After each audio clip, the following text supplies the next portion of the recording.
Hello friends. Welcome to Study Time. Chapter 20. Debates on the Future. Strategy after Civil Disobedience Movement. Following the withdrawal of the civil disobedience movement, there was a two-stage debate on the future strategy of the nationalists. The first stage was on what course the national movement should take in the immediate future, i.e., during the phase of non-mass struggle 193,435, and the second stage, in 1937, considered the question of office acceptance in the context of provincial elections held under the autonomy provisions of the Government of India Act, 1935. The first stage debate. Three perspectives were put forward on what the nationalists should work on immediately after the end of the civil disobedience movement. The first two were traditional responses, while the third one represented the rise of a strong leftist trend within the Congress. The three perspectives were as follows. 1. There should be constructive work on Gandhian lines. 2. There should be a constitutional struggle and participation in elections to the Central Legislature due in 1934, as advocated by M. A. Ansari, Asaf Ali, Vallabhbhai Desai, S. Satyamurthy and B. C. Roy among others. They argued that filled circle in a period of political apathy, elections and council work could be utilized to keep up the political interest and morale of the people. Filled circle participation in elections and council work did not amount to faith in constitutional politics. Filled circle another political front would help build up Congress and prepare the masses for the next phase. Filled circle this approach would give the Congress a certain amount of prestige and confidence, and a strong presence in councils would serve as an equivalent to the movement. 3. A strong leftist trend within the Congress, represented by Nehru, was critical of both constructive work and council entry in place of the suspended civil disobedience movement, as that would sidetrack political mass action and divert attention from the main issue of the struggle against colonialism. Instead, this section favored resumption and continuation of non-constitutionalist mass struggle because the situation was still revolutionary owing to continued economic crisis and the readiness of the masses to fight. Nehru's vision. Nehru said, the basic goal before Indian people as before people of the world is abolition of capitalism and establishment of socialism. He considered the withdrawal of the civil disobedience movement and council entry a spiritual defeat, a surrender of ideals, and a retreat from revolutionary to reformist mentality. He suggested that the vested interests be revised in favor of the masses by taking up the economic and class demands of peasants and workers, and landlords and capitalists, organizing masses in their class organizations, Kisan Sabhas and trade unions. He argued that these class organizations should be allowed to affiliate with the Congress, thus influencing its policies and activities. There could be no genuine anti-imperialist struggle, he said, without incorporating the class struggle of the masses. Nehru's opposition to Truce-Struggle strategy. A large number of congressmen led by Gandhi believed that a mass phase of movement struggle phase had to be followed by a phase of reprieve truce phase before the next stage of mass struggle could be taken up. The truce period, it was argued, would enable the masses to recoup their strength to fight and also give the government a chance to respond to the demands of the nationalists. The masses could not go on sacrificing indefinitely. If the government did not respond positively, the movement could be resumed again with the participation of the masses. This was the Truce-Struggle or STS strategy. Criticizing the STS strategy, Nehru argued that the Indian national movement had reached a stage, after the Lahore Congress called for Purna Swaraj program, in which there should be a continuous confrontation and conflict with imperialism till it was overthrown. He advocated maintenance of a continuous direct action policy by the Congress and without the interposition of a constitutionalist phase. Real power, he said, cannot be won by 2 annas and 4 annas. Against an STS strategy, he suggested a struggle victory (SV) strategy. Finally, yes to council entry. Nationalists with apprehension and British officials with hope expected a split in the Congress on Surat lines sooner or later. But Gandhi conciliated the proponents of council entry by acceding to their basic demand of permission to enter the legislatures. He said, parliamentary politics cannot lead to freedom, but those congressmen who could not, for some reason, offer satyagraha or devote themselves to constructive work should not remain unoccupied and could express their patriotic energies through council work provided they are not sucked into constitutionalism or self-serving. Assuring the leftists, Gandhi said that the withdrawal of the civil disobedience movement did not mean bowing down before opportunists or compromising with imperialism. In May 1934, the All India Congress Committee (AICC) met at Patna to set up a parliamentary board to fight elections under the aegis of the Congress itself. Gandhi was aware that he was out of tune with powerful trends in the Congress. A large section of the intelligentsia favored parliamentary politics with which he was in fundamental disagreement. Another section was estranged from the Congress because of Gandhi's emphasis on the spinning wheel as the second lung of the nation. The socialists led by Nehru also had differences with Gandhi. In October 1934, Gandhi announced his resignation from the Congress to serve it better in thought, word and deed. Nehru and the socialists thought that the British must first be expelled before the struggle for socialism could be waged. And in an anti-imperialist struggle, unity around the Congress, still the only anti-imperialist mass organization, was indispensable. Thus it was better, they felt, to gradually radicalize the Congress than to get isolated from the masses. The right wing was no less accommodating. In the elections to the Central Legislative Assembly held in November 1934, the Congress captured 45 out of 75 seats reserved for Indians. Government of India Act 1935. Amidst the struggle of 1932, the third RTC was held in November, again without Congress participation. The discussions led to the formulation of the Act of 1935. Main features. The Government of India Act was passed by the British Parliament in August 1935. Its main provisions were as follows. 1. An All India Federation. It was to comprise all British Indian provinces, all Chief Commissioner-s provinces and the Indian states, princely states.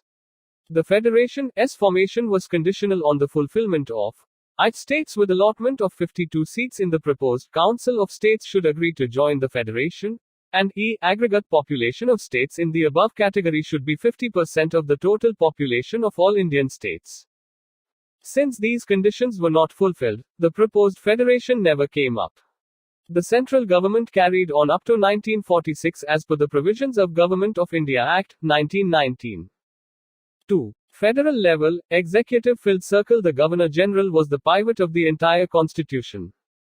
Field circle subjects to be administered were divided into reserved and transferred subjects.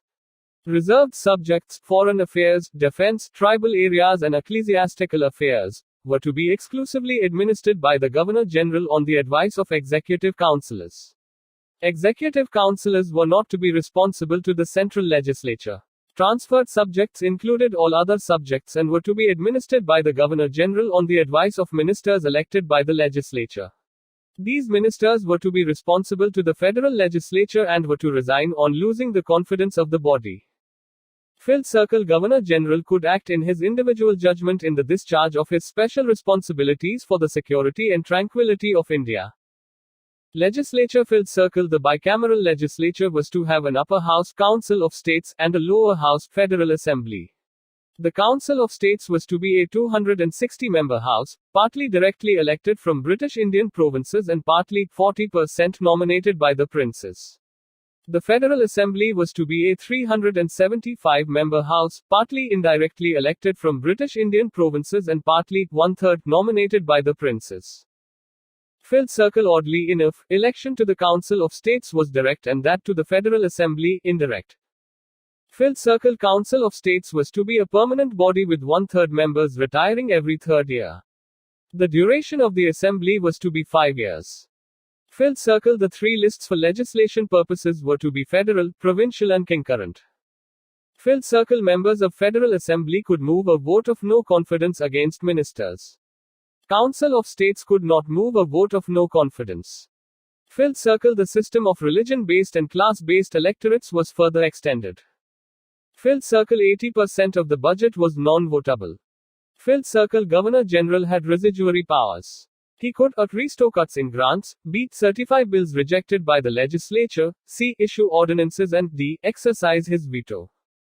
3. Provincial autonomy. Field Circle Provincial autonomy replaced diarchy. Field Circle provinces were granted autonomy and separate legal identity. Field Circle provinces were freed from the superintendent's direction of the Secretary of State and Governor-General. Provinces henceforth derived their legal authority directly from the British Crown. Field Circle provinces were given independent financial powers and resources. Provincial governments could borrow money on their own security. Executive filled circle governor was to be the Crown's nominee and representative to exercise authority on the King's behalf in a province. Filled circle governor was to have special powers regarding minorities, rights of civil servants, law and order, British business interests, partially excluded areas, princely states, etc. Filled circle governor could take over and indefinitely run administration. Legislature filled circle separate electorates based on communal award were to be made operational.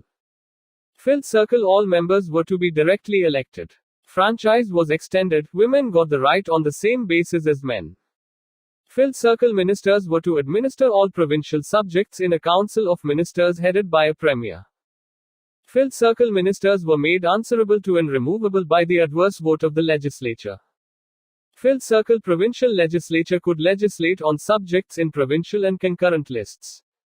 Filled circle 40% of the budget was still not votable. Filled circle governor could a. refuse assent to a bill, b. promulgate ordinances, c. enact governor's acts. Evaluation of the act. Filled circle numerous safeguards and special responsibilities of the Governor General worked as brakes in the proper functioning of the act. Filled circle in provinces, the governor still had extensive powers. Filled circle the act enfranchised 14% of British Indian population. Filled circle the extension of the system of communal electorates. Views. We framed the Act of 1935 because we thought that was the best way of maintaining British influence in India. Lord Linlithgow, Viceroy 1936-43, we are provided with a car, all brakes and no engine. Jawaharlal Nehru. The process of constitutional advance in India is determined by the need to attract Indian collaborators to the Raj. B.R. Tomlinson. And representation of various interests promoted separatist tendencies which culminated in partition of India. Filled circle the Act provided a rigid constitution with no possibility of internal growth. Right of amendment was reserved with the British Parliament. The long-term British strategy filled circle suppression could only be a short-term tactic. In the long run, the strategy was to weaken the national movement and integrate large segments of the movement into colonial, constitutional and administrative structure. Filled circle reforms would revive the political standing of constitutionalist liberals and moderates who had lost public support during the civil disobedience movement. Filled circle repression earlier and reforms now would convince a large section of congressmen of the ineffectiveness of an extra-legal struggle. Filled circle once congressmen tasted power, they would be reluctant to go back to politics of sacrifice. Filled circle reforms could be used to create dissensions within Congress, right wing to be placated through constitutional concessions and radical leftists to be crushed through police measures. Filled circle provincial autonomy would create powerful provincial leaders who would gradually become autonomous centers of political power. Congress would thus be provincialized and the central leadership would get weakened. Nationalists' response. The 1935 Act was condemned by nearly all sections and unanimously rejected by the Congress. The Hindu Mahasabha and the National Liberal Foundation, however, declared themselves in favor of the working of the 1935 Act in the central as well as at the provincial level. The Congress demanded, instead, the convening of a constituent assembly elected on the basis of adult franchise to frame a constitution for independent India. The second stage debate. In early 1937, elections to provincial assemblies were announced and once again the debate on the future strategy to be adopted by the nationalists began.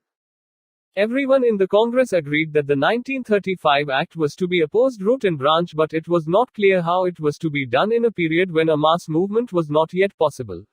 There was full agreement that the Congress should fight these elections on the basis of a detailed political and economic program, thus deepening the anti-imperialist consciousness of the people. But what to do after the elections was not yet clear. If the Congress got majority in a province, was it to agree to form a government?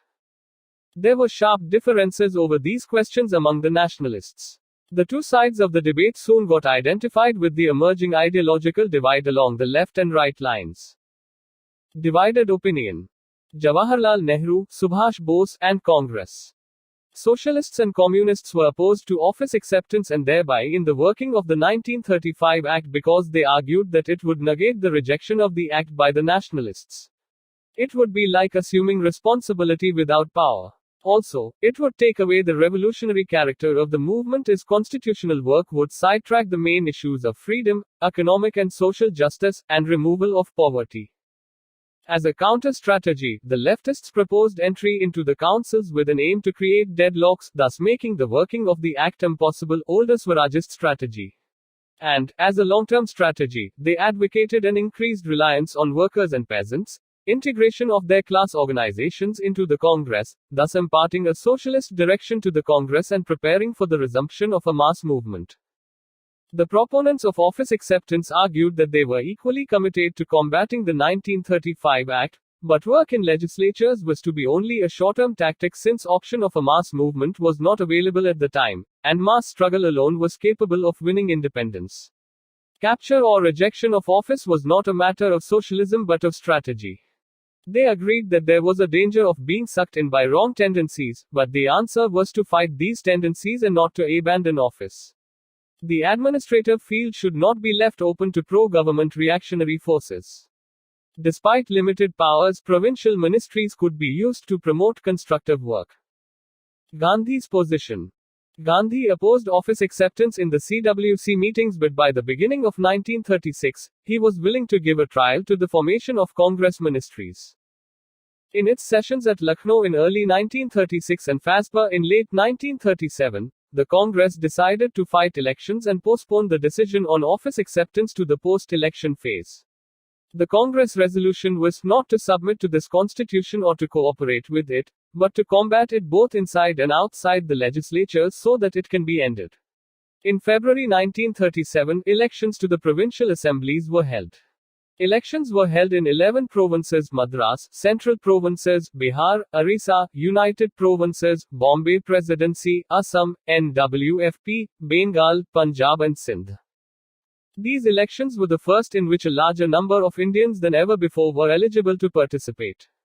An estimated 30.1 million persons, including 4.25 million women, had been enfranchised, 14% of the total population, and 15.5 million of these, including 917,000 women, actually exercised their franchise, according to reports. Congress Manifesto for Elections.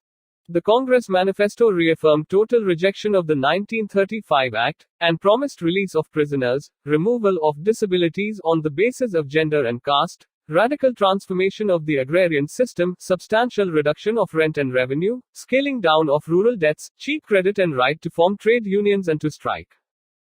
Gandhi did not attend a single election meeting. Congress performance. The Congress won 716 out of 1,161 seats it contested. There were 1,585 seats in the legislative assemblies of the 11 provinces. It got a majority in all provinces, except in Bengal, Assam, Punjab, Sindh and the NWFP, and emerged as the largest party in Bengal, Assam and the NWFP. Because of this performance, the prestige of the Congress rose and Nehru was reconciled to the dominant strategy of STS. Summary. Filled Circle First Stage Debate on I. Constructive work on Gandhian lines.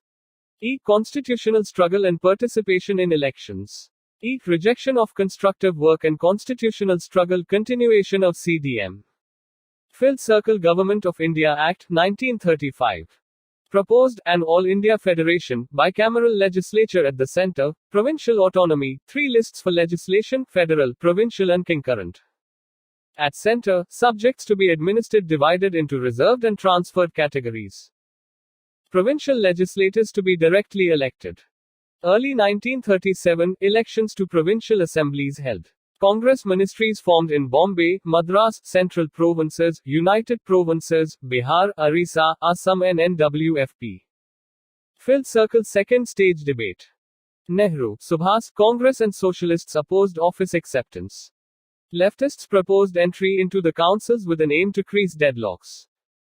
Gandhi, in the beginning opposed for office acceptance, but later gave his approval.